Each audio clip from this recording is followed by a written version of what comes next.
Hey guys, how's it going? Did some more work on the bike. I liked everybody's comments yesterday trying to figure out what to do for a gas tank. You know I was going to go do my own thing anyway, but I liked everybody's inputs. Trying to think if anybody got it right. I haven't looked at it in the last couple hours, but I don't think so, but we'll see.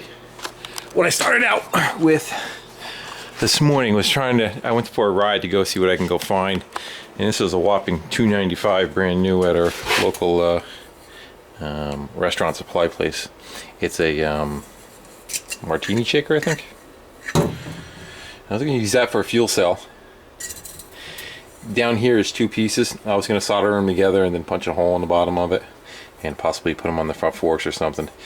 But I came up with something different. So that'll go to the container stash up above for future items. Alright, so nothing on the forks, nothing on the back, nothing above the tire, nothing where the oil tank should go or on the motor. It's because it's right there. I went with a Marvel Mystery oil can, 32 fluid ounces.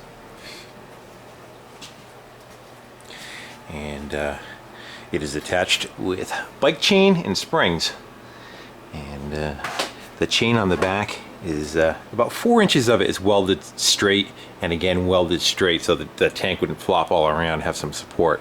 But from like here on, it's just, you know, regular chain, and then the spring holds tension on them so it can't move anywhere. Add to gas and oil, or make it your gas and oil in my case. So I like it. The fills are going to be a little tight. It's got a metal gas cap, which it was the hardest part, to try to find something that has a metal cap. Everything modern is plastic. It's a little on the small side. I'll fill it with a funnel, but that's okay. I think the inside of the tank is tinned too. Plus with this setup, I could change it out at any time, but I like the look of the oil can.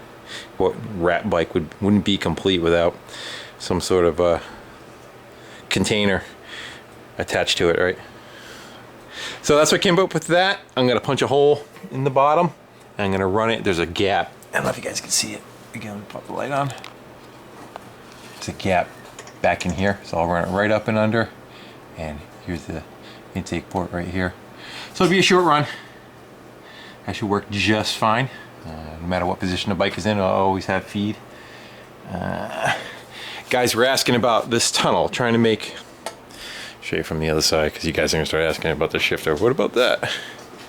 Okay, inside here there is a piece of pipe that comes up like this. There's this one that comes up like this. They're kind of cut away a little bit on the inside. There's not a good chamber that's in here, and every chamber that is in here is open.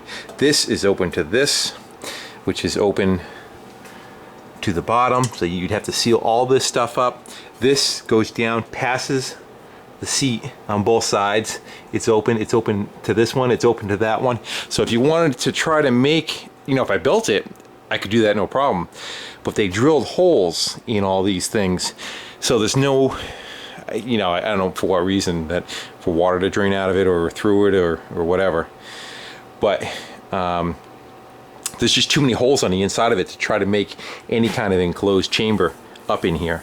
And I didn't want to put a tank over the top of this because it takes away from, I still want you to look at it and say, hey, that's a bike that somebody put a motor on, you know? And I'm not trying to copy motorcycle, I'm trying to make my own thing. That's what we're gonna call it. So, all right, you wanna see the, what we have for a shifter? So I had the idea of chain in my head, of course, so that just kept continuing on with it. So I decided to attach one end of the chain to the furthest most point on the idler pulley. That way you get the most power out of it. It'll drive into the belt the hardest. And I came up and I took one of those idler pulleys, or tensioner pulley rather, off of a like a 10 speed for your rear derailleur. Takes the slack out of the chain. So that's what one of these are, one of the plastic gears, and it's just got a bolt welded on it. And then I went up to a ratchet, a 1/4 inch ratchet, I actually had a 3/8 ratchet. Unfortunately, the center of the ratchet was a pot metal. I couldn't weld to it. But so what we have is a 1/4" socket. The ratchet is stuck on the socket, and then I welded it from the back side so you can't pull it off. Then welded to the body. The chain is welded to the ratchet, and then a wrench is welded to the you know, your forward and reverse.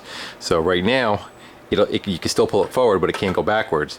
But you flip this, now it still won't go backwards. It'll stay this. The way you're riding it, you're okay. Let me take that off. Until you push forward a little bit, and then it'll go back. And what I'll do is I'll put a stop on it. And again, the other way, you flip it forward, and it'll just lock into whatever speed it is. So it's kind of like a two-piece. I was thinking of trying to make something up. You had a lever you just squeezed and you would push forward and back, but trying to do it with a ratchet, it wasn't gonna. I couldn't figure out a good way to do that. So you know, you possibly could have done it, bringing it so it would go into like the neutral position of the ratchet. But there's so much sloppiness inside there, you weren't able to control it very well. So I just said, screw it. I'll make it like this. It makes it different from anything I've seen before, and it works. So. Gotta make some guards up. I gotta make a guard real tight to the belt, so that when you let off, it holds this position of the belt, mostly right here. You don't want the pulley to, you want the belt to be able to hang down and still to have some grab on it and still trying to pull you a little bit. You want, if you guys ever looked at a snowblower, whoever's seen them, even mowers, they usually run a pin here and a pin here on both sides of it, so that when you let off, if there's no tension on it, that belt tries to stay in that same U kind of shape. It doesn't want to open up and hang down and drag on the belt. So what I'll do is I'll make a guard that pretty much comes right around here, probably about the same width as the belt, and stays about 1/4 inch away, so it can't fall off also. And then I want to probably make another heat shield right over this part right here, and just to give something between the gas tank and the exhaust. All right.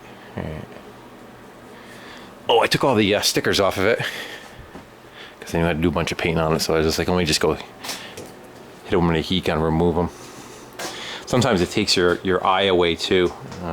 Well, all that stuff kind of confusing you. You can't really see the lines of the bike because you get confused from flames and everything going all different places. So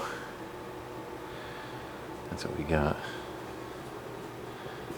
It's coming along quite well. I like the pedals. I was up on there and I took the chain off and pedaled her, and it seemed very comfortable.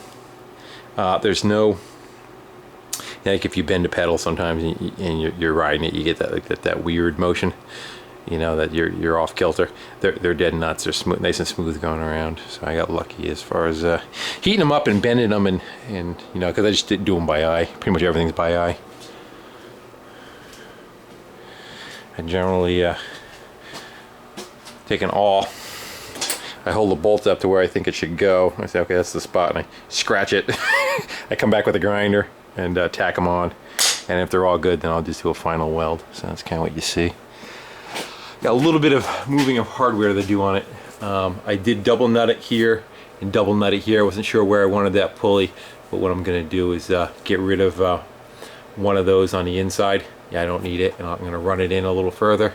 And then up here, there's 2 jam nuts. I'm going to remove this inner jam nut. The chain will come over to the outside just a little bit, put a washer out there, and I'll run another jam nut on the other side of it and cut, you know, whatever's left of the bolt off there. I won't need it. And the same thing here, I'll cut some of this off, probably about 1 bolt's worth into there.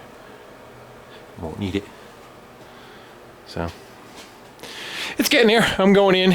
It's about 7:30, 8 o'clock. Last night was a late nighter, but a bunch more stuff had gotten done. So just picking away, you know. I don't try to worry about the whole thing. Just have a process I starting to get better at, as far as knowing what I want to build first and what's important in what steps, which is kind of like what you guys are seeing, you know.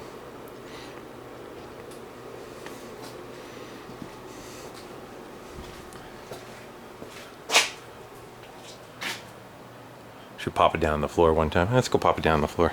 You guys got nowhere to go, right?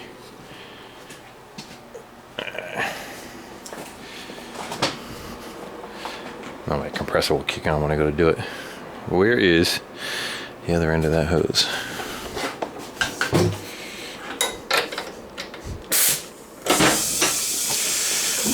It's got a safety underneath it.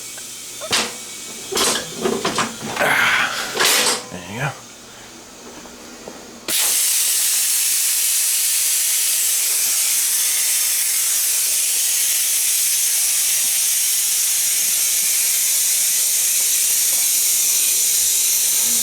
Come on down.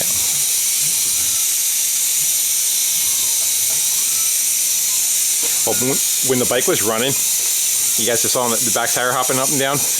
There was only like 1 pound of pressure in the back tire. You could able to squeeze it off the bead with your hand, so it wasn't holding true. Yeah, actually, if you watch that video, you can see the tire grow when I was revving it up. All right, so.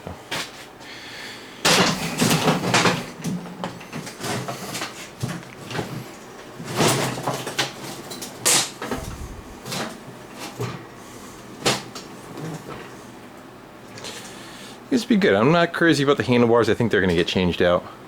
But you got plenty of room between your knees. That's the highest, closest you're going to get to them, you know. That's the furthest away you're going to get.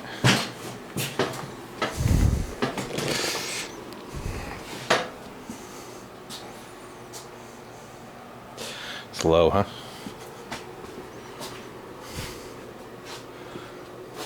It's up on the lift a little bit too on the jack.